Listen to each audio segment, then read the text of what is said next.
ਸ਼੍ਰੀ ਅਕਾਲ, ਤੁਸੀਂ ਵੇਖ ਰਹੇ ਹੋ ਨਿਊਜ਼ 18 ਪੰਜਾਬ ਹਰਿਆਣਾ ਹਿਮਾਚਲ। ਮੈਂ ਹਾਂ ਨਵਜੋਤ ਕੌਰ। ਬੁਲੇਟਿਨ ਵਿੱਚ ਸਭ ਤੋਂ ਪਹਿਲਾਂ ਗੱਲ ਕਰਾਂਗੇ ਮੋਗਾ ਦੇ ਵਿੱਚ ਹੋਏ ਕਤਲकांड ਦੀ। ਮੋਗਾ ਦੇ ਵਿੱਚ ਦੋ ਭੈਣਾਂ ਦਾ कतल का मामला लगातार हुण पखना शुरू हो गया है। परिवार ने संस्कार करने तो इनकार कर दिता है और मुलजम दे पिता नूं भी गिरफ्तार करने की मांग परिवार वालों की जा रही है। पुलिस मुलजम नूं गिरफ्तार कर चुकी है और परिवार ने मुआवजे की भी मांग की है। परसों एक सिरफिरे ने दोहां भैणां नूं कतल कर दिता सी। इस दे नाल तुहानूं दस दईए कि मुलजम एक सरपंच का बेटा भी दस्सिया जा रहा है। ਤਾਂ ਹੁਣ लगातार एक कतल मामला पकदा जा रहा है, जिस ते सियासत भी पकनी शुरू हो गई है। मुख मंत्री कैप्टन अमरिंदर सिंह ਵੱਲੋਂ डीजीपी ਨੂੰ तेज कार्रवाई करने के निर्देश दे दिते गए ने, ऑर्डर दे दिते गए ने। उस दे नाल ही हरसिमरत कौर बादल ने कैप्टन सरकार ਨੂੰ घेरिਆ है कि आखिर ਧੀਆਂ ਦੀ सुरक्षा कदों यकीनी बनाई जाएगी। ਤਾਂ ਮੋਗਾ ਦੇ ਵਿੱਚ ਦੋ ਭੈਣਾਂ ਦਾ कतल हो गया।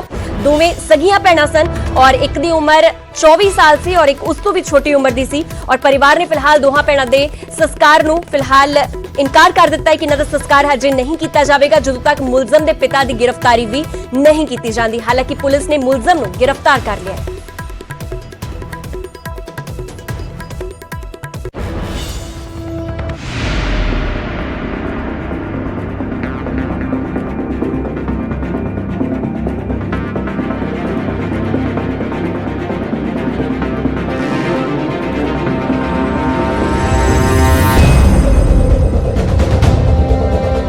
ਮੋਗਾ ਵਿੱਚ ਪਿਆਰ ਵਿੱਚ ਅੰਨੇ ਆਸ਼ਿਕ ਨੇ ਦੋ ਭੈਣਾਂ ਨੂੰ ਮੌਤ ਦੇ ਘਾਟ ਉਤਾਰ ਦਿੱਤਾ।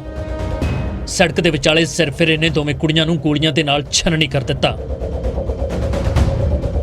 ਪਿਆਰ ਵਿੱਚ ਪਾਗਲ ਮੁਲਜ਼ਮ ਨੇ ਇੱਕ ਖੌਫਨਾਕ ਖੇਡ ਖੇਡਿਆ। ਸ਼ਾਇਦ ਇਸ ਗੱਲ ਦਾ ਅੰਦਾਜ਼ਾ ਦੋਵੇਂ ਭੈਣਾਂ ਨੂੰ ਵੀ ਨਹੀਂ ਸੀ ਕਿ ਮੁਲਜ਼ਮ ਦੇ ਸਿਰ ਤੇ ਖੂਨ ਸਵਾਰ ਹੈ।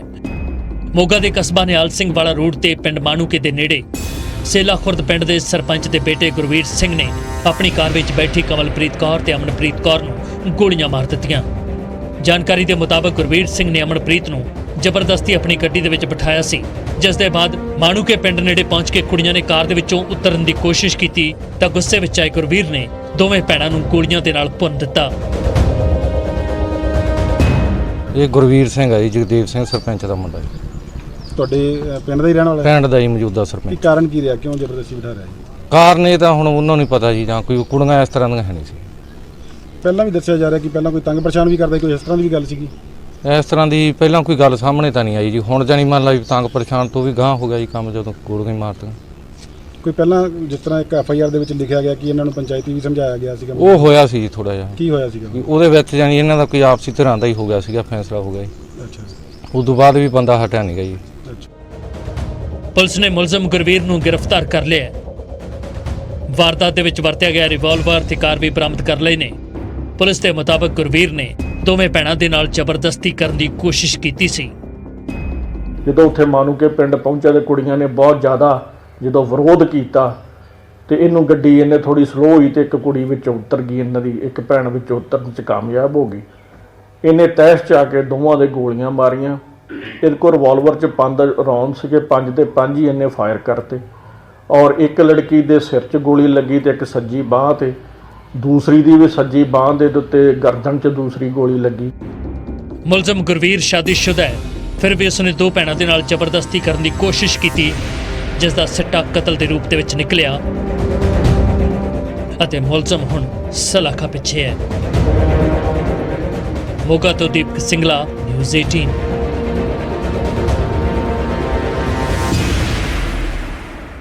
अगली वड्डी खबर फरीदाबाद तो आ रही है, जिथे कि दिल दहलाने वाला एक मामला सामने आया है। सब इंस्पैक्टर ते हॉरर किलिंग दे इल्जाम लगे ने और लव मैरिज करवाना चाहती सी सब इंस्पैक्टर दी बेटी। फैसले तो खफा पिता ने अपनी ही बेटी दा कीता कतल तो बाद लाश दा दाह संस्कार भी कर दिता और प्रेमी दी शिकायत ते पुलिस ने एक्शन लिया। पिता ते चाचे दे खिलाफ केस दर्ज किया गया है। तो हॉरर किलिंग दा मामला फरीदाबाद तो सामने आया है। बेहद दिल दहलाने वाली घटना, जिथे कि सब इंस्पैक्टर दी बेटी ते सब इंस्पैक्टर ते हॉरर किलिंग दे इल्जाम लगे ने। अपनी ही बेटी दा हॉरर किलिंग इस वालों की गई है। उसनू कतल उसनू मौत दे घाट उतार दिता गया और लव मैरिज इसकी बेटी करवाना चाहती सी। फैसले तो खफा पिता ने अपनी ही बेटी दा कतल कर दिता और कतल तो बाद लाश दा दाह संस्कार भी कर दिता गया और प्रेमी की शिकायत तो बाद पुलिस वालों एक्शन लिया गया, जिस तो बाद पूरे मामले का खुलासा होया है।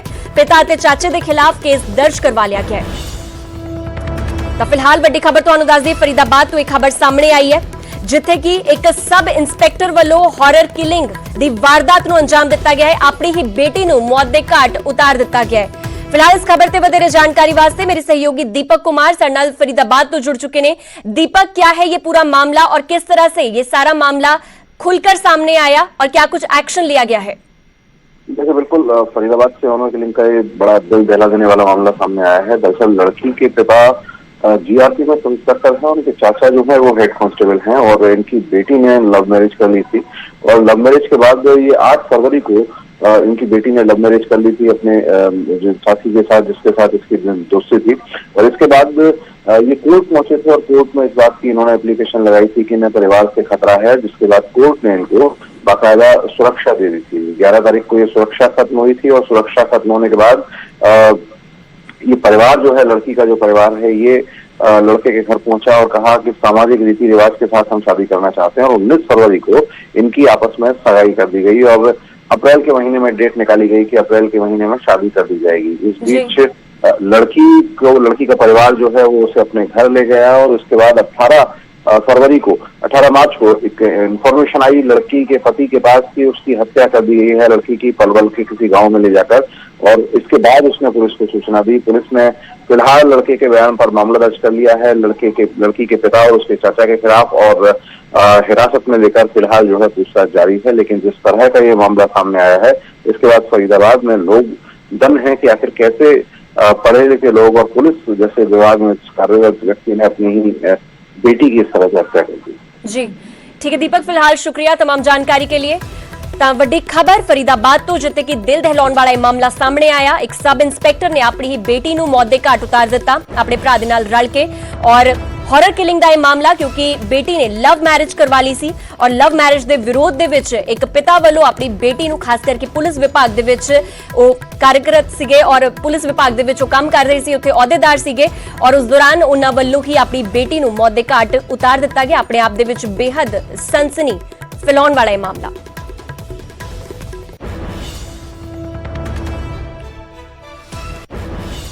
लास्ट में हम दोनों ने एक दूसरे से शादी करने का फैसला किया तो उसके घर वालों ने इस बात से ऐतराज़ उठाया, जिससे मैंने 8 फरवरी 2021 को और हिंदू रीति रिवाज से हम दोनों ने अपनी सर्वसम्मति से शादी की और उसके घर वालों से सुरक्षा के लिए उसके भाई, पापा, चाचा और उसकी मम्मी से सुरक्षा के लिए हमने अदालत में गुहार लगाई, जिससे हमें 11 तारीख तक प्रोटेक्शन रूम में रखा गया और हमें सुरक्षा दी गई। इसके बाद उसके घर वालों ने आए और उन्होंने बोला कि हम तुम दोनों की शादी सामाजिक तौर तरीके से कराना चाहते हैं और इसके बाद उन्होंने कोमल पर दूसरी शादी के लिए दबाव बनाना शुरू किया। उसके साथ कुछ किया मेरी उससे बात हुई कि उसके चाचा, पापा और उसकी दादी वो तीनों घर में थे और उन्होंने 17 मार्च की रात को उसकी हत्या कर दी। साहब बहुत बढ़िया मदद कर रहे हैं और हमें न्याय मिले। मैं सभी से अनुरोध करती हूँ प्रशासन से कि हमें न्याय मिले। और अंकित किया गया था 302 IPC 201 34/6 IPC के तहत उसके मामा और उसके पिता का, उसके चाचा और उसके पिता के साथ। क्या नाम उनके पिता का और क्या काम करते हैं? उनके चाचा शिव कुमार नाम है, उनके पिता सोहन पाल नाम है और दोनों पुलिस विभाग में काम करते हैं। अगली वड्डी खबर झज्जर तो आ रही है। झज्जर ਦੇ ਵਿੱਚ ਗੋਲੀ ਮਾਰ ਕੇ ਇੱਕ ਪਹਿਲਵਾਨ ਨੂੰ ਮੌਤ ਦੇ ਘਾਟ ਉਤਾਰ ਦਿੱਤਾ ਗਿਆ।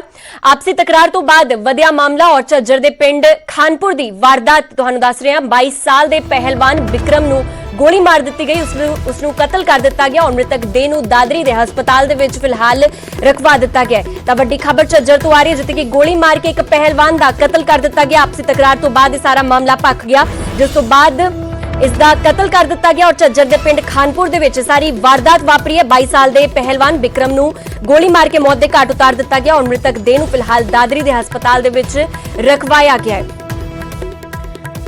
फिलहाल इस खबर से वधेरे जानकारी वास्ते मेरे सहयोगी प्रदीप साहू साडे नाल दादरी तो जुड़ चुके हैं। प्रदीप, क्या है ये पूरा मामला और क्या कुछ तकरार हुई जिसके बाद कत्ल जैसी वारदात हुई है? देखिए नवजोत, ये झज्जर जिले के खानपुर गांव का ये मामला है। यहाँ पर जो कुश्ती अखाड़ा था, अखाड़े में पहलवानों के बीच में किसी बात को लेकर कहासुनी हो गई थी और जिसको लेकर जो 22 वर्षीय पहलवान जो विक्रम है यहाँ अखाड़े में कुश्ती का प्रशिक्षण ले रहा है, उसकी गोली मारकर हत्या कर दी गई। सबको दादरी के सिविल अस्पताल में लाया गया है, जहाँ पर पुलिस द्वारा पुलिस जो है उसके द्वारा कार्रवाई की जा रही है। और ये बताया जा रहा है कि जो विक्रम है ये अपने पिता का इकलौता बेटा था और यहाँ पर अपने पिता के जो कुर्सी खड़ा है यहाँ प्रशिक्षण ले रहा था। जी ठीक है प्रदीप, फिलहाल शुक्रिया तमाम जानकारी के लिए। ਤਾਂ ਵੱਡੀ ਖਬਰ ਝੱਜਰ ਤੋਂ ਸਾਹਮਣੇ ਆ ਰਹੀ ਜਿੱਥੇ ਕਿ 22 ਸਾਲ ਦੇ ਪਹਿਲਵਾਨ ਨੂੰ ਮੌਤ ਦੇ ਘਾਟ ਉਤਾਰ ਦਿੱਤਾ ਗਿਆ। ਵਿਕਰਮ ਇਸ ਦਾ ਨਾਮ ਸੀ ਔਰ ਪਿੰਡ ਖਾਨਪੁਰ ਦੇ ਵਿੱਚ ਇਹ ਪੂਰੀ ਵਾਰਦਾਤ ਵਾਪਰੀ। ਆਪਸੀ ਤਕਰਾਰ ਹੁੰਦੀ ਹੈ ਔਰ ਤਕਰਾਰ ਇੰਨੀ ਵੱਧ ਜਾਂਦੀ ਹੈ ਕਿ ਇਸ ਨੂੰ ਗੋਲੀ ਮਾਰ ਕੇ ਕਤਲ ਕਰ ਦਿੱਤਾ ਜਾਂਦਾ ਹੈ।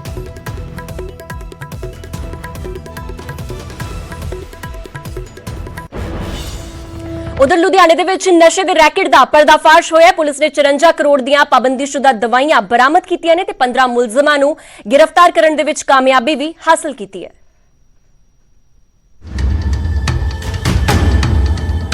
ਸਭ ਤੋਂ ਵੱਡੇ ਡਰੱਗ ਰੈਕੇਟ ਦਾ ਪਰਦਾਫਾਸ਼। 67 ਲੱਖ ਨਸ਼ੀਲੀਆਂ ਗੋਲੀਆਂ ਬਰਾਮਦ। 54 ਕਰੋੜ ਹੈ ਗੋਲੀਆਂ ਦੀ ਕੀਮਤ। ਦਰਜਨਾਂ ਹੀ ਪਈਆਂ ਚਿੱਟੀਆਂ ਬੋਰੀਆਂ ਨਸ਼ੀਲੀਆਂ ਗੋਲੀਆਂ ਦਾ ਜ਼ਖੀਰਾ ਕਈ ਸਵਾਲ ਖੜੇ ਕਰ ਰਿਹਾ। ਸਵਾਲ ਸਰਕਾਰ ਨੂੰ ਵੀ ਹੈ ਤੇ ਸਵਾਲ ਪੁਲਿਸ ਨੂੰ ਵੀ ਹੈ। ਜੇ ਵਾਕਈ ਨਸ਼ਾ ਖਤਮ ਹੋਇਆ ਤਾਂ ਫਿਰ ਇਹ ਤਸਵੀਰਾਂ ਕਿਉਂ? ਇਹ ਤਸਵੀਰਾਂ ਲੁਧਿਆਣਾ ਦੀਆਂ ਨੇ ਜਿੱਥੇ ਅਜਿਹੇ ਡਰੱਗ ਰੈਕੇਟ ਦਾ ਪਰਦਾਫਾਸ਼ ਹੋਇਆ ਜੋ ਹਿਲਾ ਕੇ ਰੱਖ ਦੇਣ ਵਾਲਾ ਹੈ। ਲੁਧਿਆਣਾ ਪੁਲਿਸ ਨੇ 67 ਲੱਖ ਦੇ ਕਰੀਬ ਨਸ਼ੀਲੀਆਂ ਗੋਲੀਆਂ ਬਰਾਮਦ ਕੀਤੀਆਂ ਨੇ ਤੇ ਇਹਨਾਂ ਨਸ਼ੀਲੀਆਂ ਗੋਲੀਆਂ ਦੀ ਮਾਰਕੀਟ ਦੇ ਹਿਸਾਬ ਦੇ ਨਾਲ ਕੀਮਤ 54 ਕਰੋੜ ਰੁਪਏ ਬਣਦੀ ਹੈ ਤੇ ਉੱਥੇ ਹੀ ਨਸ਼ੀਲੀਆਂ ਗੋਲੀਆਂ ਦੀ ਤਸਕਰੀ ਕਰਨ ਵਾਲੇ 15 ਮੁਲਜ਼ਮ ਵੀ ਪੁਲਿਸ ਦੇ ਹੱਥੇ ਚੜੇ ਨੇ। ਇਹਨਾਂ ਦੀ ਜਿਹੜੀ ਡਰੱਗਸ ਟੋਟਲ ਹੁਣ ਤੱਕ ਜਿਹੜੀ ਬਰਾਮਦ ਹੋਈਆਂ ਉਹਨਾਂ ਦੀ ਜਿਹੜੀ ਮਾਰਕੀਟ ਵੈਲਿਊ ਹੈ ਉਹ 54 ਕਰੋੜ 54 ਕਰੋੜ ਰੁਪਏ ਦੀ ਹੈ ਬਰਾਮਦਗੀ ਹੁਣ ਤੱਕ ਇਹ ਹੋਈ ਹੈ। ਪੁਲਿਸ ਮੁਤਾਬਿਕ ਇਹ ਉਹ ਨਸ਼ੀਲੀਆਂ ਗੋਲੀਆਂ ਨੇ ਜੋ ਡਾਕਟਰ ਦੇ ਵੱਲੋਂ ਸਲਾਹ ਦੇਣ ਤੇ ਹੀ ਵਰਤੀਆਂ ਜਾਂਦੀਆਂ ਨੇ। ਪੁਲਿਸ ਦਾ ਕਹਿਣਾ ਹੈ ਕਿ ਅਨੂਪ ਨਾਂ ਦਾ ਮੁਲਜ਼ਮ ਜਿਸ ਨੂੰ ਮਾਰਚ ਦੇ ਵਿੱਚ ਗ੍ਰਿਫਤਾਰ ਕੀਤਾ ਗਿਆ ਸੀ ਤੇ ਉਸ ਦੀ ਨਿਸ਼ਾਨਦੇਹੀ ਤੇ ਛਾਪੇਮਾਰੀ ਕਰਨ ਤੋਂ ਬਾਅਦ ਇਹ ਰਿਕਵਰੀ ਹੋਈ ਹੈ। ਜਦੋਂ ਪੁਲਿਸ ਵੱਲੋਂ ਮੇਰਠ ਦੇ ਵਿੱਚ ਛਾਪੇਮਾਰੀ ਕੀਤੀ ਗਈ ਤਾਂ ਨਸ਼ੀਲੀਆਂ ਗੋਲੀਆਂ ਦੀ ਵੱਡੀ ਖੇਪ ਬਰਾਮਦ ਹੋਈ। ਨਸ਼ੇ ਦੇ ਖਿਲਾਫ ਇਹ ਪਤਾ ਲੱਗਿਆ ਕਿ ਇਹ ਅਨੂਪ ਲੁਧਿਆਣੇ ਦੇ ਵਿੱਚ ਵੱਖ-ਵੱਖ ਬੰਦਿਆਂ ਨੂੰ ਇਹ ਗੋਲੀਆਂ ਸਪਲਾਈ ਕਰਦਾ ਸੀ ਤੇ ਜਿਹੜੇ ਬੰਦਿਆਂ ਨੂੰ ਵੀ ਗੋਲੀਆਂ ਇਹ ਸਪਲਾਈ ਕਰਦਾ ਸੀ ਉਹਨਾਂ ਤੇ ਵੀ ਅਸੀਂ ਇਮੀਡੀਏਟਲੀ ਰੇਡ ਕੀਤੀ। ਉਹਨਾਂ ਦੇ ਰੰਗੇ ਹੱਥ ਹੀ ਉਹਨਾਂ ਤੋਂ ਗੋਲੀਆਂ ਨਸ਼ੇ ਦੀਆਂ ਬਰਾਮਦ ਹੋਈਆਂ। ਉਹਨਾਂ ਦੇ ਖਿਲਾਫ ਅਸੀਂ ਫਿਰ ਵੱਖ-ਵੱਖ ਪਰਚੇ ਦਰਜ ਕੀਤੇ। ਹੁਣ ਇਸ ਮਾਮਲੇ ਦੇ ਵਿੱਚ ਇੱਕ ਸਿਆਸੀ ਆਗੂ ਦਾ ਨਾਮ ਹੀ ਸਾਹਮਣੇ ਆ ਰਿਹਾ ਹੈ। ਹਾਲਾਂਕਿ ਪੁਲਿਸ ਦਾ ਕਹਿਣਾ ਹੈ ਕਿ ਉਸ ਦੀ ਕਿੰਨੀ ਸ਼ਮੂਲੀਅਤ ਹੈ ਇਸ ਬਾਰੇ ਜਾਂਚ ਜਾਰੀ ਹੈ ਤੇ ਜਾਂਚ ਦੇ ਬਾਅਦ ਹੀ ਤਸਵੀਰ ਸਾਫ਼ ਹੋਵੇਗੀ। अपने प्रोडक्शन अपने जज साहब तो ऑर्डर वगैरह लैके परमिशन लैके मेरठ रेड की। ਤੇ ਮੇਰਠ ਦੇ ਵਿੱਚ ਜਿਹੜੀ ਇਹਨਾਂ ਨੇ ਇਲੀਗਲ ਸਟੋਰ ਬਣਾ ਕੇ ਆਪਣੀ ਦਵਾਈਆਂ ਰੱਖੀਆਂ ਹੋਈਆਂ ਸੀਗੀਆਂ ਦੇ ਸਾਥੀਆਂ ਨੇ ਉਹ ਅਸੀਂ ਬਰਾਮਦ ਕੀਤੀਆਂ।